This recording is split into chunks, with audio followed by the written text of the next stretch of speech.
Y'all may be seated.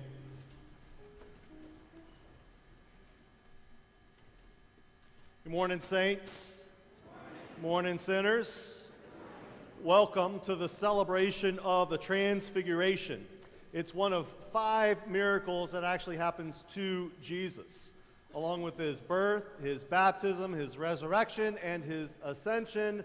The moment of Transfiguration shows us that God is up to something grand in this world by sending his son, Jesus. I think the Transfiguration of Jesus is one of the most overlooked moments of his life. This is due to a variety of reasons, but we don't spend much time thinking about this moment in Jesus' life and the power that it has in our own. One of the reasons why we don't think about Jesus' Transfiguration much is that this moment on the mountain pales in comparison to the miracle of the empty tomb. Being resurrected from the dead trumps Transfiguration, and we rightly focus on what Jesus' defeat of death means for him and for all who trust him. This Transfiguration moment is rather mysterious too. Jesus is up on the mountain with his inner circle of 3 disciples, Peter, James, and John.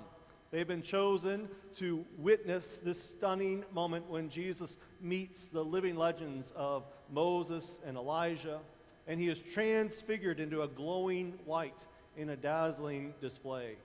Peter, James, and John just don't know what to do with this moment. It's unlike anything that they have ever experienced. Their heroes of the faith are standing right next to their leader, and they're so excited, nervous, and afraid that they think that they should hold on to this moment by building booths to commemorate the occasion. They instantly want to turn this experience into a memorial. God intervenes by surrounding them in a cloud and gives them a direct message. Hey, guys, listen to Jesus. Luke says that when they came down the mountain, they kept silent, and they told no one in those days anything of what they had seen. They just didn't know what to do with this moment. And I think we too just don't know what to make of it. Transfiguration is mainly treated as a pivot moment between the end of the church season of Epiphany and the beginning of Lent. That will happen in just a few days on Ash Wednesday for us. And over the years, I've preached sermons that focus on what happens when we are fearful and how listening to Jesus helps us to overcome our fears. Peter reacts in fear in this moment, and God points him to Jesus. And I still think that the best thing that you can do in your life if you're feeling afraid is to spend time with Jesus in prayer. Sharing your fears with Jesus in prayer and listening for his voice will calm any storm that is brewing within you. But this year, however, I want to focus on the power of transfiguration in life and how God transfigures not only Jesus, but each of us in hope that changes us for good. Archbishop Desmond Tutu writes about the power of transfiguration in his book, God Has a Dream. And he opens the book by talking about their work in the 1980s and the 1990s to dismantle the scourge of apartheid in South Africa. He was participating in a critical conversation with the government of South Africa, and he needed a break, so he withdrew into a garden. This garden was located in an old theological school that had been shut down by the government's racist laws. And he went there to spend a few quiet moments to collect himself. In the garden, he saw a cross and he saw brown grass. He knew that winter was about to come to an end. And in just a few short weeks, that brown grass would turn green again. He knew that the dormant trees would begin to spring their leaves that would provide cover and care for the birds. And he reflected on how the cross, once a symbol of violence and power and death, was no longer containing any of that power. God had transfigured the cross by the resurrection of Jesus. and transfigured it into a symbol of hope and of life and of joy. And in that moment, in that garden, Archbishop Tutu knew that God could transfigure those conversations he was a part of, and eventually transfigure that whole country, and lead that country to protect the rights of all people and grant all people freedom. He writes, "Transfiguration says that nothing, no one, and no situation is untransfigurable, that the whole of creation waits expectantly for its transfiguration, when it will be released from its bondage and share in the glorious liberty of the children of God, when it will not be just dry, inert matter, but will be translucent with divine glory." For years, I have thought of transfiguration as something that only happens to Jesus. It's an event that prepares him for the major work ahead of him.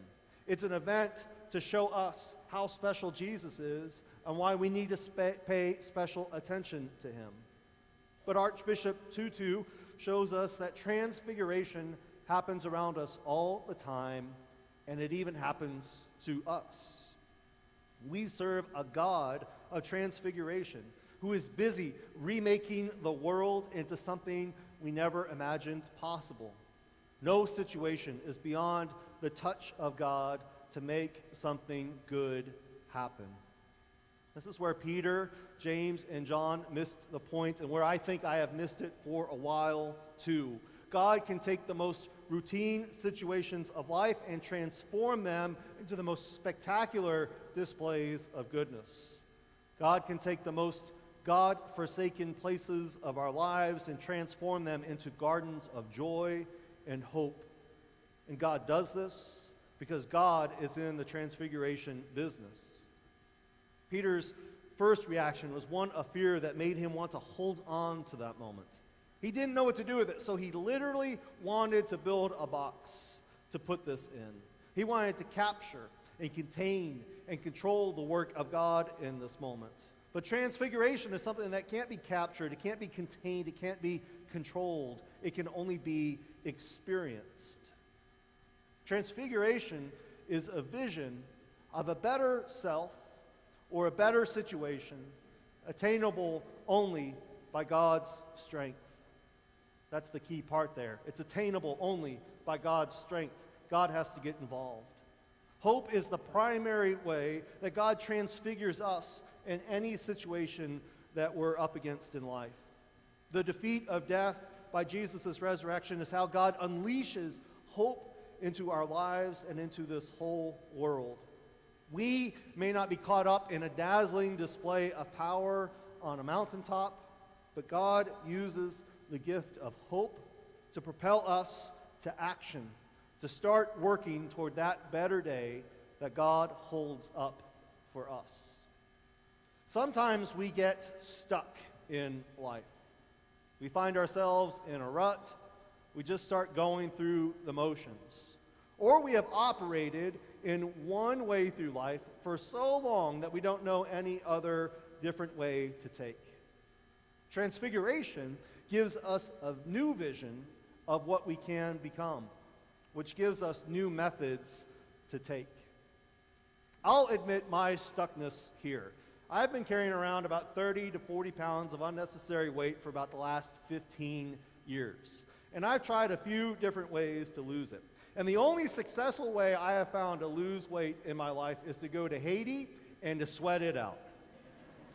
Or to come back with a GI bug. You lose a lot of weight real quick. But when I step foot again on American soil, it all comes back. The transfiguration shows me that there is a possibility of being different, of taking care of my body in a better manner, of being more mindful of what I'm putting in my mouth and how I can spend more time in my days by adding extra movement. And that vision of a better health gives me hope to try something new and dedicate my future days to making this a reality. How are you stuck? How are you stuck? Is it a mood that you're in that you can't shake? Is it a way of life that has settled in that is trapping you? How are you stuck? How does God give you a vision of transfiguration in your life to try something new? And what's one step that you can commit to today toward that new reality that God has in store for you? My step, no surprise, is going to the gym.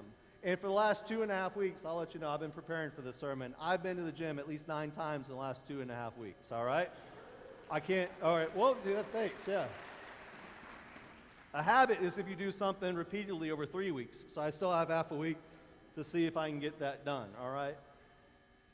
But that's a way to get unstuck. Sometimes we face situations in life where we only see dead ends. Transfiguration helps us to see new possibilities amidst the dead ends. I read a lot of articles, and I've attended several conferences over the years where the main theme is that the church in America is dying.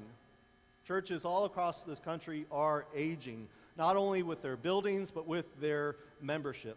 The average age in the ELCA is 58. 3 years ago, it was 55. Most of our growth is not new conversions, but transfers from one church to another. Our collective membership rolls are narrowing. Recently, though, several folks have begun to ask a different question. Is the church dying in America, or is God giving birth to something new, different, and exactly what we need for the coming future? Is God asking us to let go of previous patterns of behaving as church in the past so that we can embrace what is new and upcoming? Is God transfiguring us on how we are church together? Will we continue to measure the vitality of a church by attendance, buildings, and cash, the ABCs of church life? Or will we develop different measures that look at the engagement of a community in its mission? Transfiguration helps us to imagine new possibilities when we only saw dead ends. And finally, sometimes we run out of options and exhaust everything we know to do in life. We work the problems in front of us, but we don't see any progress. We give up. We throw in the towel. We admit defeat. Transfiguration helps us to see that God's power starts when we get to the end of our ropes. And when God transfigures us in hope, we discover more strength and more options, more rope than we could envision before. Last year, a new member family of ours left our community and relocated down to San Antonio. The move came shortly after they received news that their precious new daughter, Emma, was diagnosed with a very serious, rare genetic deficiency. She was not meeting many milestones for her age. She was experiencing a lot of seizures. And the family, especially Lisa and Gary, were considerably concerned and frightened. They found out that she's missing one of her genes on her 5th chromosome, resulting in what is called the 5q14.3 deletion syndrome. And I baptized Emma a few months before their move, before they discovered her situation. In San Antonio, they have quickly found a new church home and discovered a wider support community for families going through the same situation as them, and they're rare. They found specialists who could help them navigate the difficult days ahead. And Lisa has thrown her whole energy into understanding her daughter's condition and advocating for more testing and more research to be done, just as any mother would do. She emails us to keep us in the loop. And we have kept Emma on our prayer list, even though they're no longer part of our community. In her last email, she closed by saying, "There is hope. I'll never lose hope as long as I have God's grace, my family, and friends to get me through this. This is God's plan for me, my journey, and I'm okay with it." That's the power of transfiguration in our lives. Emma's future is uncertain, but God is providing strength and opportunities for the days ahead. And Lisa has found more and more rope being given to her to hold on tight and fight for her daughter's future. Lisa wonders if we could join her in supporting the organization that they're with to help find funding to expand testing and research. And you know, if they were still here, I would set up a table out there where they would sell t-shirts and talk to you more about their daughter's condition. But they're not here. So I've taken the liberty of ordering 100 t-shirts for us to let them know that we are for Emma, which comes to about a $2,000 donation. I hope that's okay with y'all. Amen? Yeah, all right. So I emailed her last night to let her know that, and she said that if she could do a somersault through the sanctuary, she would. I believe that she would, but she and Gary and her family are very thankful. So when those t-shirts come in, expect to see them. Transfiguration gives us more options when we get to the end of our ropes.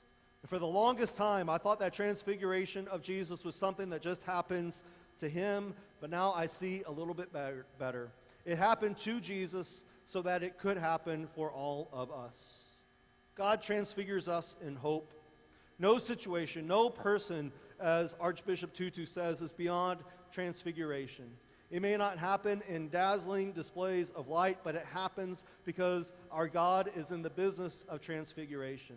Transfiguration gives us hope, and hope doesn't build boxes to capture or contain or control the work of God. Hope moves us down the mountains and back to the roadways of life where the real work begins. My prayer for you is for your own personal transfiguration. That God would take you through whatever situation you're in and show you a radically different, good vision of life as God intends. And I pray that you take that hope from that vision and you do something with it. Don't come back down the mountain in silence, but shout, Hallelujah, thanks be to God. Amen.